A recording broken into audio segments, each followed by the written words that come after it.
Comment stabiliser son poids une fois son objectif atteint après un rééquilibrage alimentaire ou un régime? Première chose, évitez les régimes. Encore une fois, si vous me suivez, vous savez que je ne suis pas très friand de ce genre de méthodes qui sont parfois un peu poussées à l'extrême. Je ne vais pas citer de régime en particulier, mais encore une fois, je pense que vous l'aurez compris, le plus important, c'est de trouver l'équilibre au sein de votre alimentation et un équilibre au sein de votre vie et comment gérer votre environnement. Et c'est ça qui va faire une différence énorme au niveau de vos résultats. Donc, la stabilisation, c'est quelque chose de super important. Il y a malheureusement beaucoup d'erreurs par rapport à ça. C'est-à-dire qu'une fois qu'ils ont atteint le résultat, c'est la fête, voilà, on va manger des kebabs McDo tous les jours, voilà, pour fêter ça. Et au final, 2 mois plus tard, ils ont repris leurs kilos. Voilà, donc c'est humain, il faut fêter ça, il faut se faire plaisir, nous sommes des bons vivants. Néanmoins, je trouve qu'il n'y a pas trop d'informations, pas trop de conseils par rapport à la stabilisation. C'est-à-dire, voilà, je recadre les choses, on trouve beaucoup de régimes, on trouve beaucoup de méthodes qui promettent des miracles sur le net, je pense que vous êtes d'accord avec moi, pour perdre du gras. Mais est-ce qu'on trouve des méthodes et des choses comme ça pour juste stabiliser?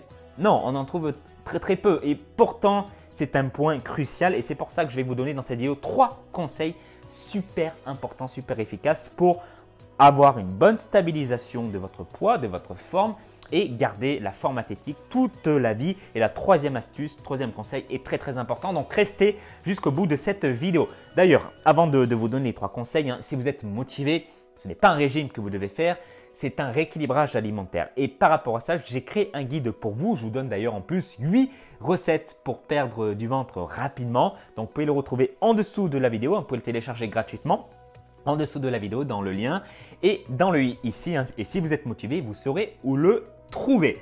Donc, pour en revenir à ce que je disais, il y a une chose que vous devez comprendre. J'ai parlé de rééquilibrage alimentaire il y a quelques instants. Je n'ai pas parlé de régime. Où je veux en venir? Plus, gardez bien ça en tête, plus vous aurez une méthode agressive ou effectuer un régime drastique et plus sera difficile la phase de stabilisation. Gardez ça bien en tête. Plus vous vous mettez la douille durant votre régime et plus la phase de stabilisation va être difficile. Donc, où je veux en venir encore une fois, c'est qu'il faut y aller tranquillement. N'agressez pas votre corps. Votre corps, c'est votre partenaire, c'est vous, c'est votre vie. C'est comme les femmes, il faut les caresser dans le sens du poil, d'accord? Si vous leur gueulez dessus ou vous essayez de les contrôler à longueur de journée, elles vont fuir. Pour vous, c'est pareil. Vous devez passer sous les radars de votre organisme. D'où l'intérêt de faire un bon équilibrage alimentaire sans vous priver et sans compter les calories pour éviter de se prendre la tête aussi. Bon, ça, c'est encore un autre sujet, mais vous m'avez compris, les amis. Passons maintenant aux 3 astuces, 3 conseils pour faire une bonne stabilisation.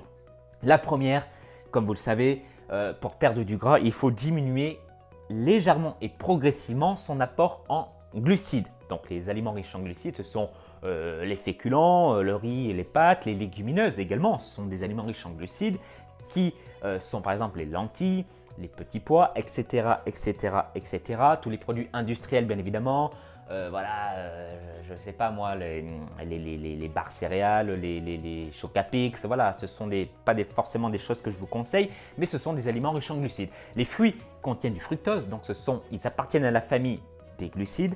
Donc tout ça, une fois que vous avez la forme athlétique, vous avez atteint votre objectif, vous devez le réintroduire en plus grande quantité, petit à petit, progressivement. C'est important. Ça, c'est la première chose à faire, progressivement. Là où je veux en venir, c'est pas vous avez fait votre équilibrage alimentaire et le lendemain, vous remangez comme vous avez eu l'habitude de faire. Ne faites pas ça. S'il vous plaît, ne faites pas ça. Ensuite, deuxième astuce pour avoir une bonne stabilisation, c'est de contrôler votre poids et votre tour de taille au moins une fois par semaine. Donc moi, je vous conseille le vendredi. Pourquoi? Parce qu'après, c'est le week-end et on est plus sujet aux tentations. Et puis, c'est le week-end où on va manger au resto avec la copine ou avec nos enfants, notre femme. Bref, vous m'avez compris, c'est là où on a plus de temps. Donc le week-end, c'est là où on se lâche un tout petit peu. Pourquoi je vous demande de faire ça au moins une fois par semaine? C'est parce qu'on a besoin d'un GPS. On a besoin de savoir exactement, on n'est pas là pour juger son poids, on s'en fout du chiffre. On est juste là pour savoir si on ne prend pas trop de poids suite à notre stabilisation. Parce que si on réintroduit légèrement les glucides, on risque de prendre quelques grammes par-ci et par-là. C'est tout à fait normal.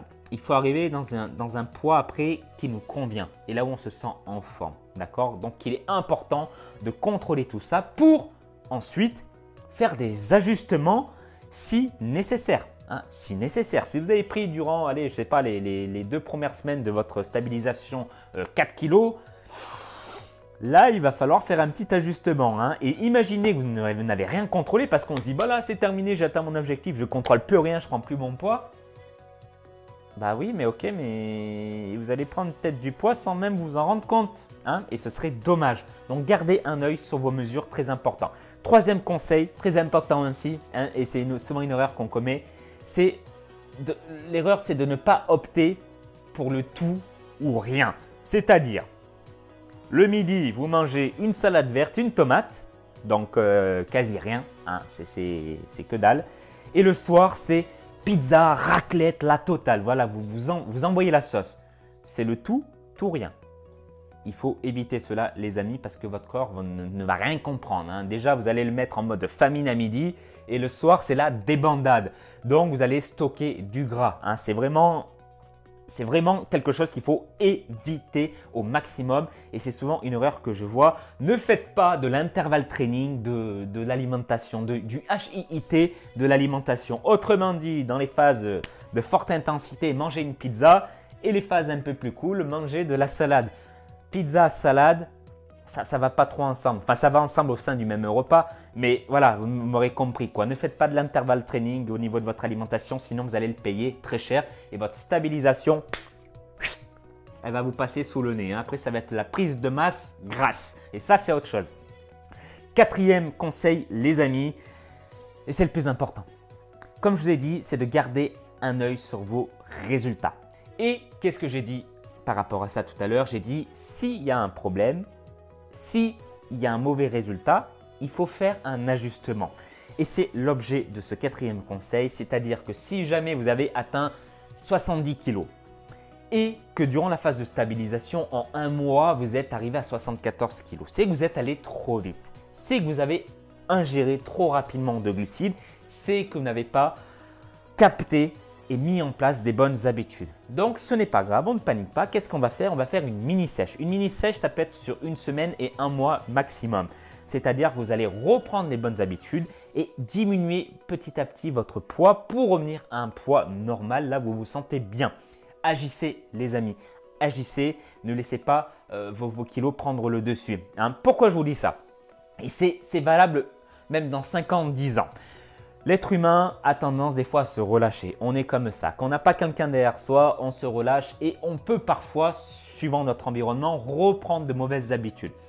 Ça arrive, c'est tout à fait normal, c'est humain. Ne vous jugez pas. Voilà, il faut juste en prendre conscience.